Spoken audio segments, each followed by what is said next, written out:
Hi guys, James at RampantLionReviews again for you today with another beer review. For this one we are going to stick to Clackmannanshire here in central Scotland, which is my home county, and we're going to try another beer from one of my local breweries who are actually one of the oldest craft breweries here in Scotland. So for this review we are going to go to Alva once again and have a look at another beer from the Harviestoun Brewery, distinctive for having Harvey the Mouse on their labels and well known for the Ola Duv and Old Engine Oil beers, as well as Schiehallion and Bitter and Twisted.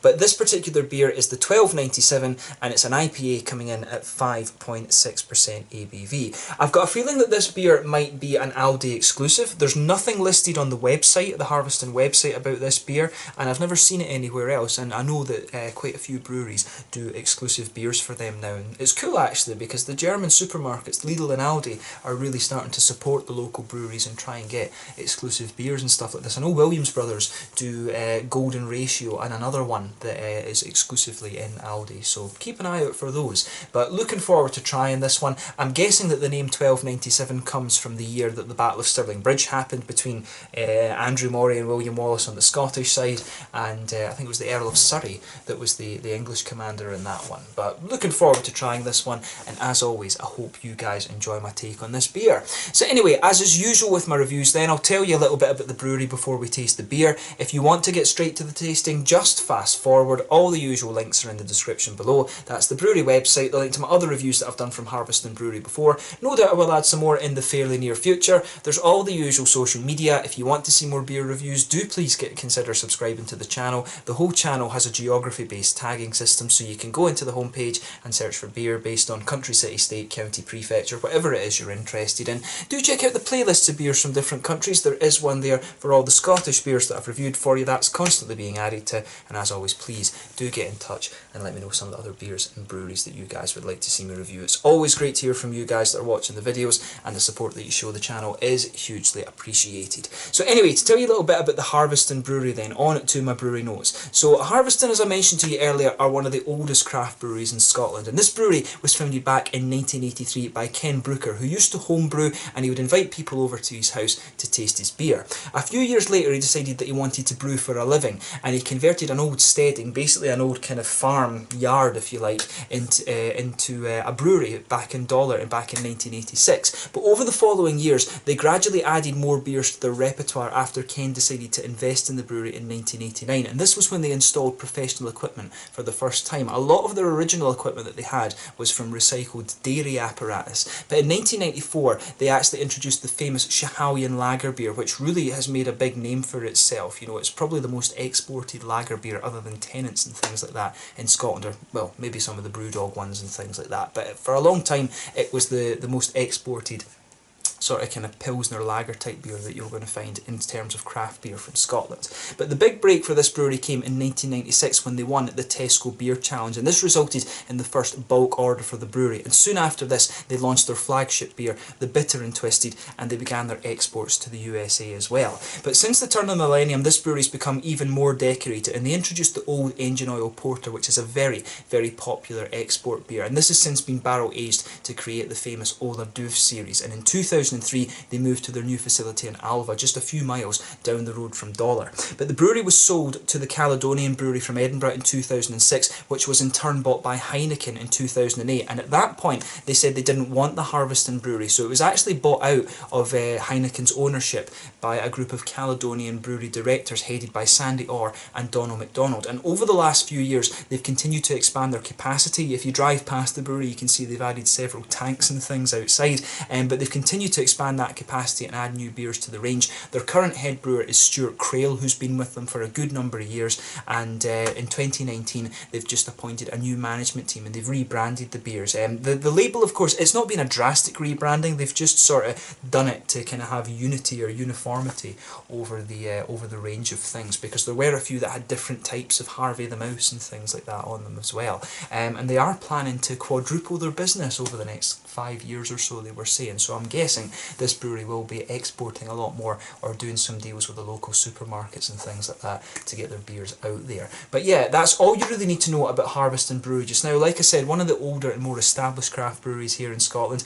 and I would describe these guys as more of a kind of traditional style brewery rather than doing the big American IPAs and things like that. So yeah, if you want to learn a little bit more, of course, you can check out the brewery website. You can follow them on Facebook and Instagram and stuff like that, and that'll keep you up to date with all the latest goings on there. So yeah, let's get on to the actual tasting of this beer itself then. So I'll just let you have a little look at the artwork on this one before we open it up. There you can see Harvey the Mouse in his kilt with his Indian feather on the top. It says on the back here, 1297 IPA takes its name from the rich history that surrounds the area where our beer is brewed. Within the tranquility of our hills lies a raft of magnificent tales of bravery and courage. This beer has the courageous qualities of being sharp as an IPA ought to be, while being balanced with a sweet hoppy aroma. So I'm guessing, yeah, that it is 1297. And there you can see, there is the Wallace monument there, which is just down the road from the brewery, and of course you can actually see William Wallace's sword if you go there. And the thing's massive. They reckon that he had to be about 6'5", which is what, about just shy of 2 meters tall to actually wield this thing properly. And the sword itself actually measures about 5'2", which is what, around 157, 58 centimeters, something like that. But there you can see the Harviestoun Brewery bottle cap there, and there's the little top label with Harvey the Mouse again. So go and visit Harvey and go and visit the Wallace Monument. It's definitely worth it actually, really interesting history there. And I do recommend that you go and check out the Bannockburn Memorial and things in Stirling as well if you find yourself here. A lot of people go to Scotland and just go to Edinburgh. They don't think to come to Stirling, but this is where a hell of a lot of the history in Scotland happened.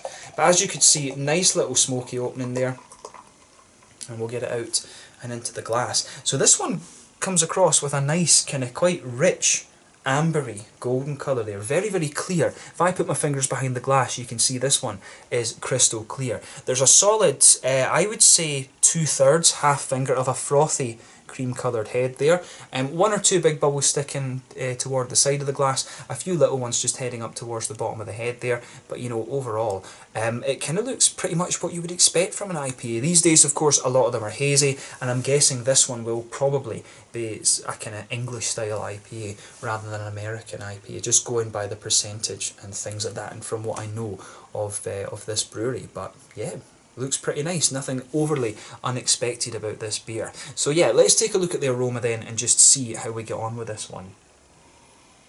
Yeah, definitely an English IPA, this one. You can tell straight away from the malts in this, from the malty aroma, that it's an English IPA.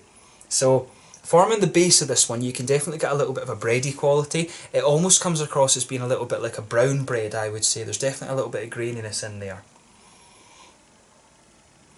So yeah, nice little bit of graininess in there. You can also pick out a little bit of a biscuity quality as well, I would say. Maybe some kind of slightly woody undertones in there, but mainly it's a brown bready base, a little bit of biscuity sweetness. I don't think it's quite rich enough to be caramel, maybe a little touch toasted, and also a little bit of a woody quality in there as well. I nearly put that right up my nose, which would have been not good for the video. But yeah, on the hoppy side of things then, that's interesting that. I'm not sure what kind of hops they would have used in here, because it has a little bit of that kind of herbal thing that you would expect of English hops, like East Kent Goldings or something like that. So I do suspect there's an English hop in here. Maybe Bramlin Cross would be the other one now that I think about it. So yeah, definitely a little bit of a nice floral quality in there. Some grassiness too. There is a little bit of German kind of floral character coming out of this, so it could be like Hallertau or Tettnanger or something like that. Of course you've got the Polish hops that could be similar. You've got the Czech Žatec hop, even you've got the Styrian Goldings from Slovenia. It's definitely got a little bit of a sort of European, Central European noble hop quality to it, this beer as well, and that comes out in the type of floral character that you're getting from me. It's quite, it's got that distinct, not freshness, but just if you smell the German lager beers, the pilsners and things like that, you really get a nose for what noble hops smell like. It's like quite a bright floral quality, but not spicy and things in the same way that the American hops can be. So yeah, nice little bit of a slightly earthy note coming out of this one, which is the English hops that would give you that. You've got a little bit of a kind of herbal quality, which again is an English characteristic, a little bit of nice floral character, and some lighter kind of grassy things too. In terms of fruitiness, I would say that this beer, it's got a little bit of that kind of appley, peary sort of thing going on. There's maybe a little touch of a kind of lemony quality, that sort of grassy, lemony citrus that you'd get. Maybe there's a wee touch of a... yeah, maybe there's a wee touch of like a slightly red berry or something like that too. I think definitely, yeah, there is a little bit of a candied red fruity note in this one, especially when you sugar it up and then just let it settle. You just get a little bit of a kind of reddish fruity note out of this one. But yeah, to me, I mean, this comes across as a very traditional smelling English IPA, and it's usually the key between these ones and the American ones is that it's just you don't get quite the same fruity juiciness, and the malt base is just a little bit more kind of grainy compared to other things too. So yeah, and of course the alcohol content is the other giveaway with this one. But let's have a taste of it and see how we get on. As I always say, take a bit of time and enjoy the aroma of the beer before you get stuck into it. But let's have a go at this one then and see how we go on. This one is the 1297, I'm assuming named for the Battle of Stirling, which took place just about 10 miles down the road from me, from Harviestoun Brewery in Alva in Clackmannanshire here in Scotland. Let's get stuck in. Sláinte, skål, cheers.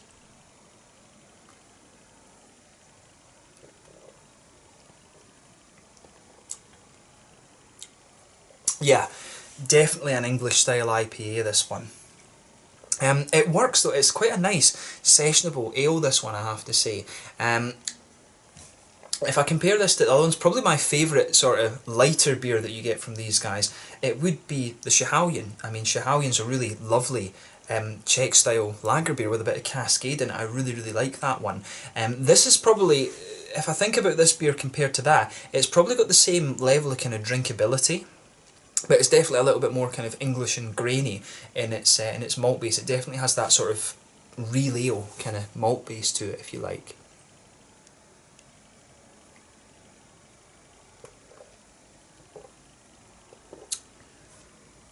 But yeah, definitely a traditional style beer, this one. In that context, I think it's pretty solid. For me, if I had to pick my favourite beers out from Harviestoun, of course, as I say, I would probably go for Schiehallion if I wanted something light, but the Old Engine Oil, of course, is a very, very good kind of dessert beer. That's a nice taster to have, that one. In terms of the flavour of this beer then, let's try and break it down. So straight away with this one, you're going to feel that nice kind of grainy malt base just blanket the middle of your tongue. You can really feel that it's almost like a really toasty bread crust. Actually, I always used to remember when I lived in Germany, I used to go and get the fresh bread from the German bakers, and it really reminds me of like a well-fired bread crust. You really get that right across the middle of your palate. It's not quite charred, it's just got that nice kind of toasty, grainy quality to it. In the middle of your palate, there's a little bit of a biscuity sweetness there. It's not quite caramelly.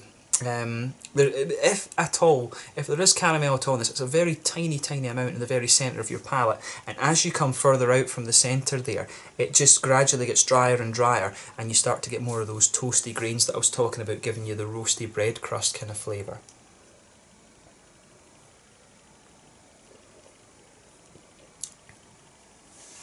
And in fairness, what I would say as well is that this beer does kind of sweeten up a little bit the more that you drink of it. But at the same time, it does dry out in the middle of your palate too, and you get more of the toastiness. So it's kind of interesting, that sort of trade-off that's going on there between the sweeter aspects of the malt and the more kind of grainy side of things. So yeah, I mean, it definitely has a little bit of an English bitter quality to it for me as well. So that's kind of interesting. It's almost got a few woody. Yeah, woody I think is the right word. It's almost got a little bit of a kind of woody undertone just on the front kind of sides of the tongue as well, which is interesting. So in terms of the malt base, the hoppy side of the beer then, sorry, back corners of the palate, you've got a nice little bit of earthiness there. I don't know if there's almost something there that says it's a little bit ashy, and that makes me want to say it's maybe Fuggles.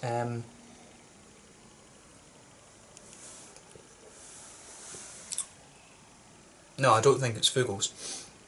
It's not. There is a little bit of ashiness in there, but it's not quite strong enough, I don't think. It comes out a little bit in the aftertaste. You've seen how long it was since I took a sip of that. You do get this just really dry, almost ashy quality coming out of this beer, but I really like how all of that goes together. So yeah, a little bit of earthiness there. As you come further forward along the front sides of your tongue, it becomes a little bit more herbal, a little touch of ashiness in there, like I say, and as you come further forward to the front corners of your palate, it's a little bit more kind of floral and aromatic actually, and it's more of an English floral quality that's coming out of this one. I think what I maybe suspected about there being German hops in here from the aroma might be a little bit wrong, or a lot wrong probably. This is definitely more, it definitely is English hops that are in here, but going round the front curve of the palate you get a nice little bit of grassiness coming out of the beer, and then behind the front curve of the tongue, that's where you get that little oily bubble where those juicy fruity esters just roll out from the hops. So on the fruity side of things then,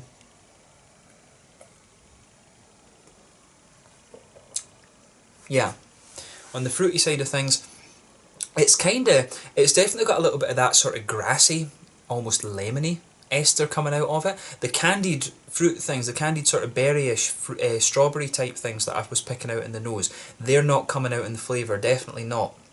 So for me, this one has definitely on the, if you just go to the front of that oily bubble, just behind the front curve of your tongue, there's definitely a bit of a kind of lemony dryness, lemon limey dryness there. But then as you go further back from it, it's a sort of appley, peary type ester that you get out of this one.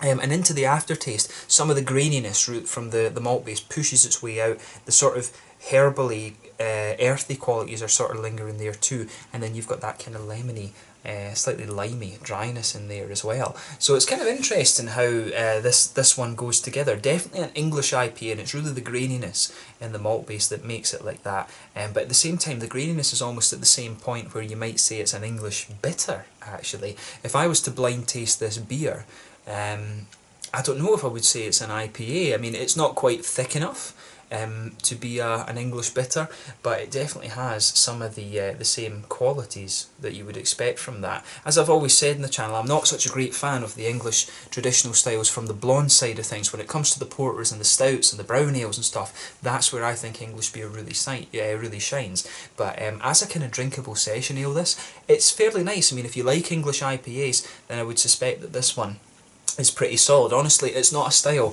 that I drink all that many of, to be quite honest with you. You don't come across too many of them. If I'm comparing it to the other beers that I've had from Harviestoun Brewery, in my personal opinion, and remember, beer is always kind of subjective, I would probably pick the Schiehallion over this one again, but you know, that's one of the first there's a bit of a nostalgia factor in there, so do remember that. But if I was picking a beer from the light end of the spectrum from this brewery, Schiehallion would probably be my personal pick. But if you like English bitters and you like that sort of graininess in your malt base with your IPAs, then this is one I think you will quite enjoy. In terms of the mouthfeel then, I would say yeah, mid-bodied beer. Carbonation is quite crisp on this one. The mouthfeel overall is quite oily. It does have a bit of wetness in it. In terms of hoppy bitterness and IBU count, there's a good bit of hoppy bitterness to this beer. I think the malt base is contributing to the IBUs a little bit. I'm tempted to say that this one is maybe around sort of 40-ish IBUs. That might be a little bit high. It could be nearer to 30. But yeah, definitely a bit of IBU coming from both the malt base and the hops in this one. There's a nice little bit of fruitiness to it, and the malt base is kind of quite dry in this, I would say. It does kind of dry out and give you a little bit more of a kind of toasty, grainy character. But overall, it's a nice beer, this one. It was cool to try an English IPA from these guys, because I have had the what was it called? Was it the Ridge IPA before, or was that a Paleo? But the Ridge is a really nice kind of lighter beer as well. And that would be another one to try in comparison. That one has a little bit more of a juicy, fruity quality, not quite as grainy from what I remember. But this has been an interesting beer to review. They've been releasing a few other ones that I've not seen before as well, so I'll need to make sure and review those for you. But it's been cool to review this one, and I hope you guys have enjoyed my take on this beer too. So let's leave it at that for this. This one is the 1297 an English IPA coming in at 5.6% from the Harviestoun Brewery in Alva here in Clackmannanshire in central Scotland. Once again, thank you for watching my beer reviews. Until the next time, please like, subscribe, share, all the usual YouTube stuff. Let me know your own thoughts on this beer in the comments section below. Let me know what your favourite beers are from Harviestoun Brewery as well, and I'm sure I'll be returning to these guys at some point in the very near future. So yeah, thanks again for watching, and I will catch you guys very soon. The 1297, an English IPA from Harviestoun Brewery here in Clackmannanshire in central Scotland. Slàinte, Skål, cheers.